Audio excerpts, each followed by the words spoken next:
উত্তর বঙ্গোপসাগর এবং তৎসংলগ্ন এলাকায় একটি লঘুচাপ সৃষ্টি হয়েছে। এর প্রভাবে উত্তর বঙ্গোপসাগরে বায়ুচাপের তারতম্যিক আধিক্য বিরাজ করছে। কিছুটা উত্তাল রয়েছে কুয়াকাটা সংলগ্ন বঙ্গোপসাগর। ছোট বড় ঢেউ তীরে আছড়ে পড়ছে। স্বাভাবিকের চেয়ে নদ নদীর পানির উচ্চতা কিছুটা বৃদ্ধি পেয়েছে।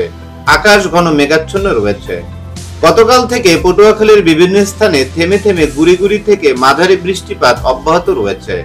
উপকূলীয় এলাকা দিয়ে যে কোনো সময় ঝোড়ো বা দমকা হাওয়া বয়ে যেতে পারে। তাই পটুয়াখালীর পায়রা, চট্টগ্রাম, কক্সবাজার ও মোংলা সমুদ্র বন্দরকে ৩ নম্বর স্থানীয় সতর্ক সংকেত দেখিয়ে যেতে বলা হয়েছে। সকল মাছ ধরার ট্রলার সমূহকে উপকূলের কাছাকাছি থেকে সাবধানে চলাচল করতে বলা হয়েছে। Mohammad Farid Uddin, desk report, south BD news 24।